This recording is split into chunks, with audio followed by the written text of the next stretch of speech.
এরা ঢুকলে মাছ বন্ধ, মাংস বন্ধ, ডিম বন্ধ।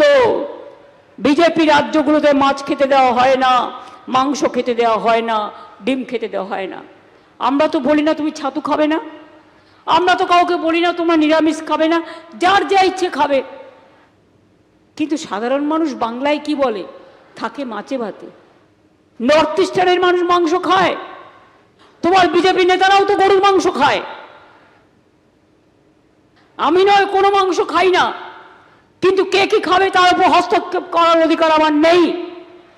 কে কি পড়বে তার উপর হস্তক্ষেপ করার অধিকার আমার নেই। কেউ মাছ খাবে, কেউ মুরগি খাবে, কেউ হাঁস খাবে, তার মাংস খাবে, কেউ ডিম খাবে, কেউ চুনোপুটি খাবে, কেউ কাতলা খাবে, কেউ রুই খাবে, কেউ চিংড়ি খাবে, কেউ ভেটকি খাবে, কেউ পোনা খাবে। তোমাদের কি? বাংলা বলা যাবে না, বাংলার লোকেরা বাংলার পছন্দ করতো খাবার খেতে পারবে না, এইটা তোমাদের শিক্ষা। আর ধর্মের নামে মিথ্যে কথা বলার দীক্ষা, এটা কিন্তু আমাদের পথ নয়, এটা আমাদের মত নয়। আমাদের পথ ও মত সবাইকে নিয়ে চলা, সর্বধর্ম সমন্বয়ের পথ। তাই বলি সবাই ভালো থাকবেন, সুস্থ থাকবেন। আর শুনে রাখুন, ইলেকশনের মেশিনগুলো যেখানে নতুন করে ভোট নেওয়া হবে, পুরনো মেশিন অনেক খারাপ করে দেওয়া হবে। বলবেন নতুন মেশিন নিয়ে আসুন, তা নাহলে ওখানে চিপ লাগিয়ে দিয়ে সব ভোট নিজের পার্টিতে ফেলবে। 2, প্রত্যেকটা ভোটিং মেশিন পরীক্ষা করে নিন এবং 5টা করে পার্টিকে ভোট দিয়ে দেখুন ভোট ঠিক জায়গায় পড়ছে কিনা। 2টো টেস্ট করে পালিয়ে আসবেন না, পুরোটা করবে। 3, কাউন্টিং এর দিন মনে রাখবেন, ওরা ভোটে যেমন স্লো ভোটিং করবে, কাউন্টিংও স্লো কাউন্টিং করবে। এটা ওদের পরিকল্পনা, যাতে প্রথমে বিজেপিগুলোকে দেখাবে জিতছে, বিজেপির আসনগুলো, আর আমাদেরগুলো ওদের এরিয়াগুলো গুনবে, আমাদের এরিয়াগুলো দেখাবে না। ওটা করতে করতে রাত্রির করে দেবে এবং তারপরে সেন্ট্রাল ফোর্স ভয় দেখাবে যাতে আমাদের লোকেরা পালিয়ে যায়। কি পালিয়ে যাবেন?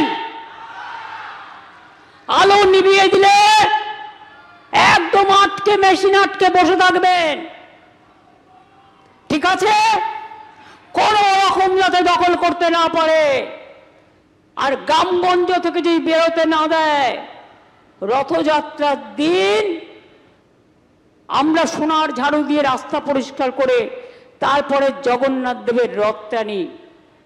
আর আদিবাসী ভাই বোনেরা, সাথে ধামসা আছে, মাদল আছে, বয়টা কি? কেউ বাড়িতে একটা ঝাড়ু নিয়ে রাস্তা ক্লিয়ার করতে করতে ভোট কেন্দ্রে পৌঁছে যাবেন। মা শীতলার হাতেও একটা ঝাড়ু আছে। জগন্নাথ দেবের রথযাত্রার দিনও ঝাড়ু দিয়ে পরিষ্কার করা হয়। রাস্তা যদি কেউ আটকায়, আপনি ঝাড়ু দিয়ে পরিষ্কার করবেন না? রাস্তা যদি কেউ নোংরা করে, আপনি ঝাড়ু দিয়ে পরিষ্কার করবেন না? আর আদিবাসী ভাই বোনেরা ধামসা বাজাতে বাজাতে, মাদল বাজাতে বাজাতে, তালে তালে ধিতাং ধিতাং বলতে বলতে একেবারে এগিয়ে যাবেন, ভোট কেন্দ্রে পৌঁছে যাবেন এবং রক্ষা করবেন। আপনাদের তীরন্দাজরা খুব শক্তিশালী। এই ঝাড়গ্রামে আর্চারি একাডেমি আমি করেছি একটাই কারণে, পুরুলিয়ায় যেমন ছৌ একাডেমি আছে, কারণ আমি বিশ্বাস করি একদিন এখানকার আর্চারির একাডেমির মেয়েরা অলিম্পিক জিতবে, সারা বিশ্ব জিতবে। ওদের সম্পূর্ণভাবে ওদের মর্যাদা দিয়ে কাজ করতে হবে, এটা আমি বিশ্বাস করি। এবিপি আনন্দ, এগিয়ে থাকে, এগিয়ে রাখে।